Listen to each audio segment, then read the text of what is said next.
What's going on YouTube? Brandon Lupoe back here out of Bowling World, Norcross, Georgia. In today's video, I'm going to be giving you the ultimate guide in choosing your first bowling ball. I know this may be a process that may scare some folks, or if you've been away from the game for some time, the equipment has changed since then. But that's alright. I've broken this video down into levels so you, as the bowler / viewer, can put yourself in whatever level you see fit. From there, take my recommendation on what ball you should throw. If you haven't seen my last video on what a PAP is and how to find them, I highly recommend you go give that video a view before watching this video, because it will only help you understand this video and the terminology I'm using throughout the video of PAPs. With that being said, let's dive into the video and find out what ball is the best ball for you when buying your first one.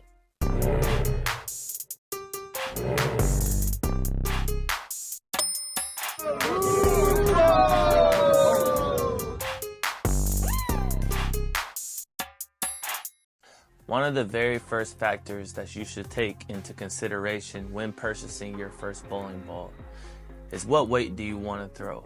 For kids or parents looking to get their first bowling ball for their children, if your kid is 8 years old, they can afford to throw a ball that's about 8 pounds or so, and so on and so forth.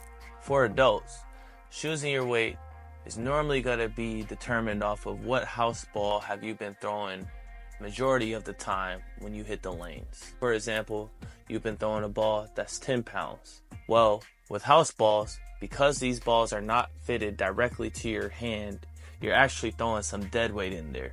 So I recommend, when buying your first ball, to go 2 pounds up from whatever you've been throwing when you bowl at your local center. This is because whenever you have a ball that's going to be fit to your hand, you're now taking away the dead weight, and this, and essentially, is going to feel lighter to you. So to put that in perspective, if you have a 12-pound bowling ball that you purchased and it's fit to your hand, it's now going to feel like that same 10-pound ball that you were throwing at your local center that wasn't fit to your hand. The next factor to take into consideration is what level bowler are you? I've broken this down to better help you understand what level you're in and what balls are going to fit your style of play. Bowlers on the bronze level often keep the ball in play pretty well. However, bowlers on this level still show a lot of inconsistencies with their body language throughout their approach and at the foul line. If you're a bowler on this level, you're also not rotating the ball the same way off your hand when thrown. If a bowler on this level were to be equipped with a performance bowling ball, the core wouldn't be utilized the way it was intended to be when manufactured. For bowlers on this level, I recommend plastic or entry-level bowling balls due to the fact that bowlers on this level are not consistently rotating the ball off their hand the same way when thrown. There will be no way to measure a PAP with a bowler on this level. Therefore, if you are a bowler on this level, you need a symmetric bowling ball with little to no core performance. However, that being said, you will still gain a perk from buying your first bowling ball on this level. You now have a ball that is fit specifically for your hand, so this can become a great learning tool for learning and practicing, getting some consistency and releasing the ball off your hand the correct way every time you throw it. Here are my recommendations for bowlers buying their first bowling ball at this level.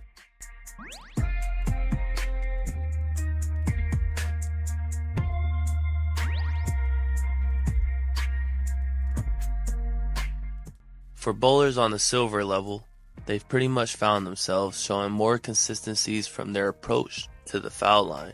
These are the bowlers that have put some time into their game to develop a release that is consistent off their hand. Bowlers on this level are rotating the ball pretty much the same way every time the ball is thrown. Due to these factors, pro shop operators can get a PAP measurement off bowlers on this level. When having a PAP, this makes ball selection somewhat easier because pro shop operators should be able to manipulate whatever ball for your game and your style. That being said, I recommend benchmark symmetric bowling balls for bowlers on this level. Tour style bowling balls are another great recommendation as well. The reason I went with this selection of bowling balls is because you've already got the release down for the most part. Now you just gotta learn how to hook a bowling ball and where to throw it to hit the pocket consistently. Here are my recommendations for bowlers buying their first bowling ball at the silver level.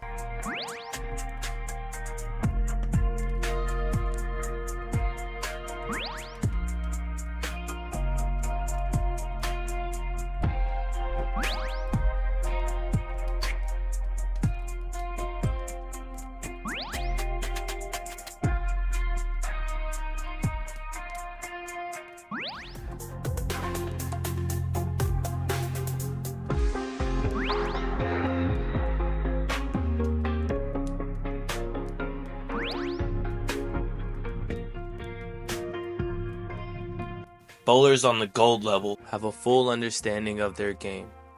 These bowlers understand adjustments and how to play different areas of the lane and are most consistent at the foul line. Usually these are the bowlers who were involved with the sport a time ago and looking to get back into the game. These bowlers already have a full understanding what a PAP is and will need to update when purchasing their first ball. The most common thing you hear from bowlers at this level is, "I want a ball to match what I had back in the day," or "I've had a ball for X amount of years, but it's not performing how it used to." For bowlers on the gold level, the market is pretty open. It's just a matter of what the bowler is looking for. Are you looking for something angular, something more continuous, trying to play a specific part of the lane? It's all up to the bowler at this point. However, with that being said, here are my recommendations for bowlers buying their first ball on the gold level.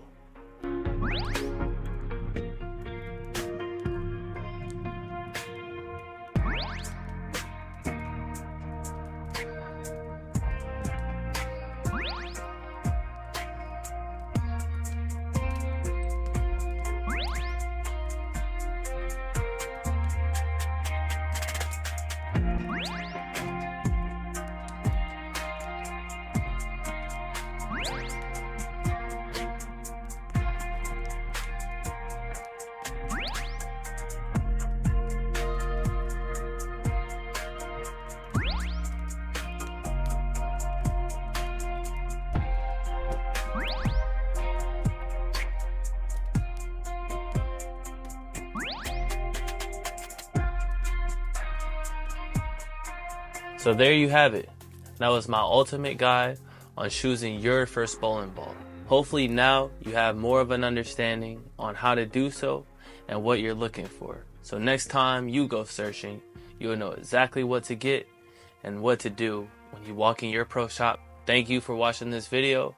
That's all I have for today. And I'll see y'all on the next one. Don't forget to like, comment, and if you're new to the channel, subscribe.